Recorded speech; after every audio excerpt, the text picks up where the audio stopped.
Welcome to Covenant Tribe Media, where we explore all things filmmaking with an emphasis on inspirational and indie films.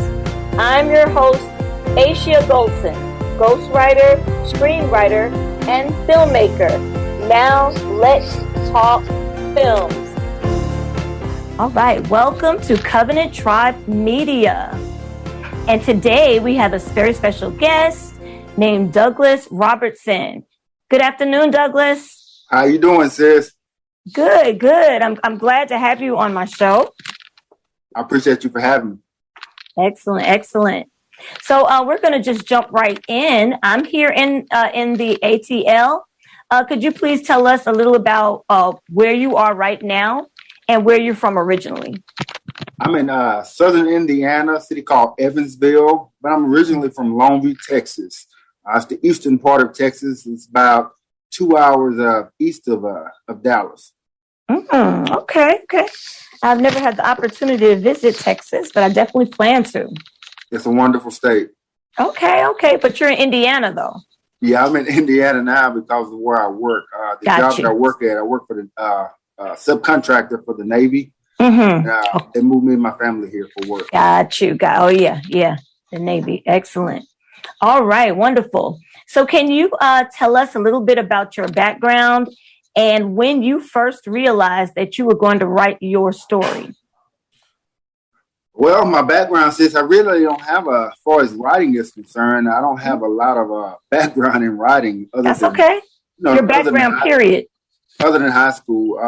My first book was kind of geared towards a certain group of people called the conscious community. So I gathered a lot of information with all of those people. And so I wanted to write a book for them, a ministry book for them. And once I started writing that, it kind of led me to a different path as far as writing. Right. Yeah, you were a writer. You just didn't know. That's right. Yeah, that's what it was. Yeah. When I say background, I didn't mean some formal, formal thing. Just whatever led you to write. That's your background, right? Okay. Wonderful. All right. So when you first decided you were going to write your book, did you receive support at that time? Actually, I did. My family, when I wrote my first book, I had a big book signing deal in Dallas, and I had a pretty good turnout. Quite a few people bought me. I sold out maybe, I guess, 300 the first sale of it. Ooh. So it did pretty good. That's doing very well for fresh out the gate. Yeah. Wonderful. Awesome. Okay. So, and what was the name of that book again? That was called Woke, Awaken Out of a Spiritual Matrix. Okay. I see why you had a lot of success. Yeah. Very intriguing title, right? I appreciate it. Yeah. Okay. And so, so you wrote that book, and you did pretty well with that. And so how long was it before you wrote your next book? I would say the next year. I was on some online classes. I was taking some classes for my job, and I seen a class that was geared towards screenwriting. It piqued my interest, so I decided to go down that road and start, checking it out. And I got in contact with a guy who's the editor for a bunch of top Christian movies. And I wrote my first screenplay, and it was horrible. It was about the abortion industry, and he ate my lunch. He gave me some notes, and it was terrible. But I told him I wanted to give him a copy of the book, my second book, Robertson Champ, and he said he wanted me to write a screenplay on that. So that's how the book got kind of out there with him. Okay, so the second book, the name of it is what now? Fallen Champ. It's about my boxing career. Right. See, that's the background. That's the part you skipped over. You didn't tell us about the boxing career. Yeah. Okay. So tell us a little bit about that. I stumbled upon boxing in 1997. I was working at a plant job, and I got off work, and I seen a commercial. It was a Tough Man commercial. It's like a Tough Man's kind of like semi-pro or whatever. Right. So I saw that commercial, and it said, "Fight your way to $50,000." And I'm like, whoa, I don't mind doing that. Okay. But mind you, I wasn't a fighter growing up. I think I had like 3 real fights in my whole life. I hated fighting. So right. I told my wife that I was going to do it. She said, "Boy, you're going to get beat up. You know you can't fight." So, long story short, I went and paid my money to enter the contest. Ended up winning it. And the guy that they was using his ring, he saw me. He said, "Man, you got some natural talent. I want to teach you how to box." So he taught me how to actually box. And the next couple of years, I ended up winning like 5 contests and going to the nationals like 4 times in it. Oh my goodness! Yeah. And after that, 2004, I turned pro. My pro record is not too good. Actually, really, really bad. That's anyway, okay, but just get in there. Like, look at the journey. Yeah, it was pretty cool. Pretty cool. Wow. Okay. All right. So so boxing wasn't just this story was about your life. You started, God led you there to be boxing. That's what I believe. Primarily, yes, I think so. Because during the semi-pro days, they would give you the microphone to let you talk after each match. Right. So after every match, I got a chance to preach a little bit. Well, not preach, but witness. Right. Got it. Now I see the picture. Yeah. Okay, so that's how it began, and so then you wrote your story. Yeah. And the gentleman you met with, he wanted you to write the screenplay of it. Yes. Excellent. All right. So what happened next? What happened after this meeting? After that, that's when I started kind of really kind of bearing down and figuring out how to write a screenplay. I mean, that's primarily where I put my focus at. And after I wrote a few pages, I submitted it to him, and he actually loved it. And he asked me to give it to a director friend of his. Right. And, but that's when the COVID situation hit. And we kind of fell out during the COVID situation. Right. COVID. Oh my goodness. Yeah. That kind of shut down everybody. Yeah. Yeah. We're just coming back to life now. Okay. I know. It's crazy. Yeah, it was. Yeah. All right. So, okay. So you said you had just written a few pages. So how far along are you now? Actually, I've written the whole thing. It's 113 pages. Yes. Okay. So it's done. It's done. Okay. Excellent. So, as you were writing it, because you had never done this before, what did you follow? Did you read Save the Cat? Save the Cat. I was just Save the Cat. Save the Cat has saved me. Okay. Yeah. And a bunch of us. Yeah. Wow. And so you went beat by beat. Yes. Excellent. I love it. All right. So you wrote this story, and so now you're in the process, I guess, of shopping the screenplay. Yeah, actually, I have another producer here lately. She's picked it up. Oh, wonderful. As a matter of fact, she's talking about maybe shooting it in Georgia. So look at that. Yes. Yeah, I know.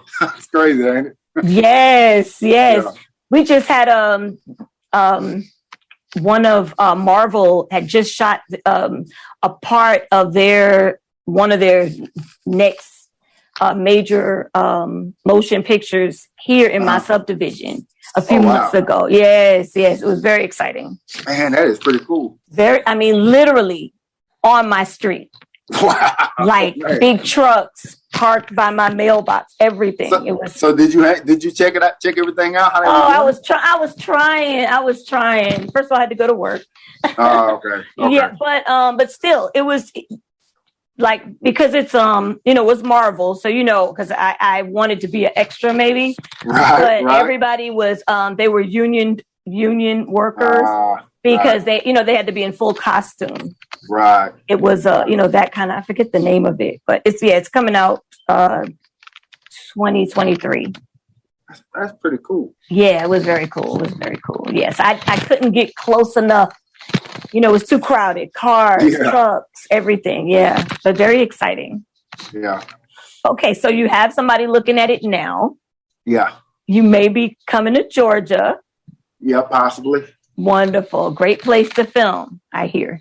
Yeah. Great place to film. Wonderful. All right. So tell me, so you've kind of been going through this journey. What would you say has been the hardest thing about your journey thus far? The hardest part about all of this is trying to juggle everything.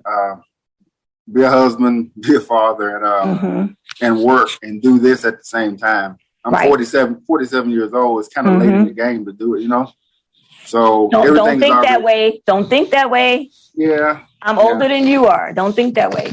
Okay. Okay. I'm older than you. Yes. Yes. So it can be done. We're doing this thing. All right. Cool. Yes. Yes. That gives me hope. That gives me hope. Yes. I'm a grandmother. Oh, really? Yes. Oh, wow. Mother, grandmother. Yes.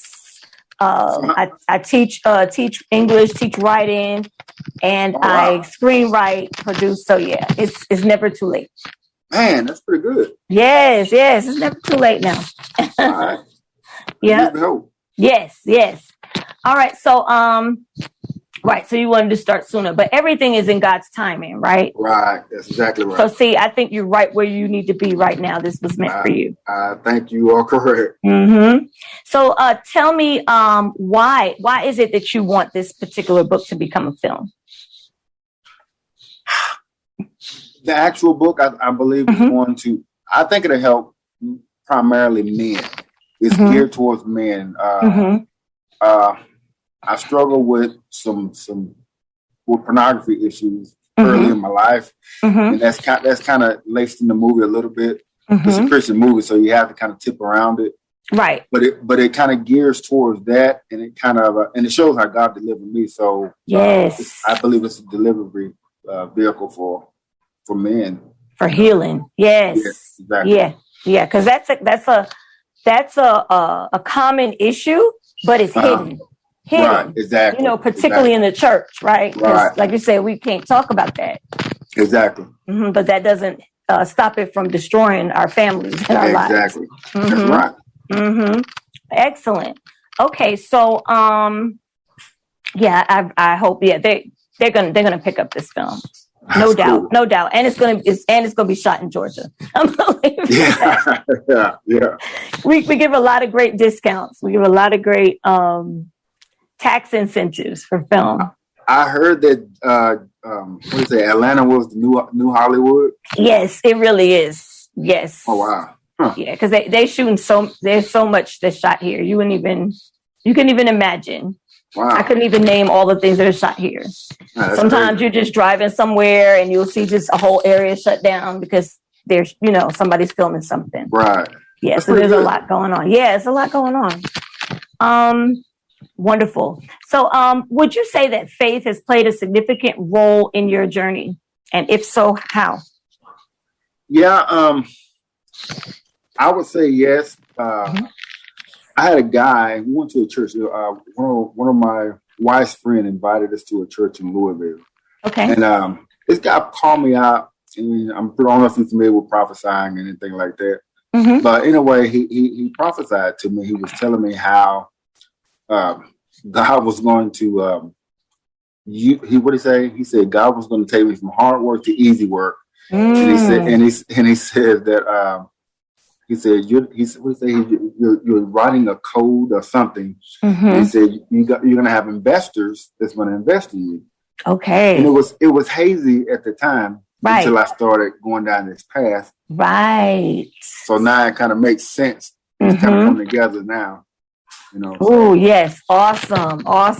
Right. Because you had no idea at the time. No clue. What are you talking about? Right. Yeah. I'm like, dude, I'm going to work. Right. I'm like, man, I'm a welder. What are you talking about? Right. Exactly. I got to go to work. Tired. Yeah. Okay. Let's see. God. Right. Ooh. Yeah. His thoughts are not our thoughts. His ways are not our ways. Right. That's right. So I'm seeing that exceeding abundance coming. Right.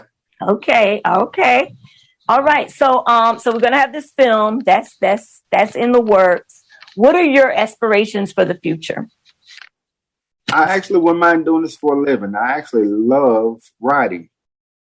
Yes. Love it. I absolutely love it. I wish I would have discovered it, like I say, when I was younger, because I spend pretty much all my free time doing this. So I actually could do it for a living. Wonderful, wonderful. Yeah, but a lot of people never discover their purpose. So look how blessed you are that you know now. That's right. That's right. Okay. Right. So you have the rest of your life to do whatever God has called you to do. Exactly. Right. So that's great. So so basically you're going to be screenwriting from here on in. Yes. Yes. How do you measure success? Doing God's will. That's the ultimate form of success. Doing God's will. Right. That's it. You can do, I mean, whatever your goals are, and that's cool. But that's the ultimate reason why we're here is for God's glory. So yes. if you're not doing the plan that He's laid out for your life, you're really not successful if you think about it. Exactly. From a secular or worldly sense, but not in the ultimate sense. Right. Because people always think, okay, I'm successful when I make this amount of money, or when I have this amount of fame, or they hit some external goal, something usually that people can see. Yeah, but and if you think about it, you hear about those stories that when people reach those milestones, it's like, what else is it? It's like they still have that missing feeling. They still have that missing. Yes. Right. So that's right. Exactly. Okay. Wonderful. What piece of advice? Now that you've been down this road, you've completed a couple of books now. Also a screenplay. You're writing now as a daily or a weekly or a part of your life.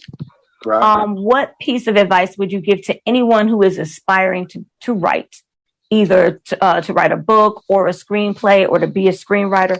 What kind of advice would you give them? The main thing I would say is don't wait. Do it now. I mean, after I wrote my second book, I had a lot of good reviews and I heard a lot of people talking about it. And a few people would say, well, I want to write a book. I go ahead and write it. Well, I want to wait till I do this. I want to wait till I said, no, if you keep waiting, you're going to keep putting it off. So do it now. Don't wait, because you really don't know how long you're going to be here, first of all. That's true. But don't wait. That would be my main advice to give somebody if you want to be a writer.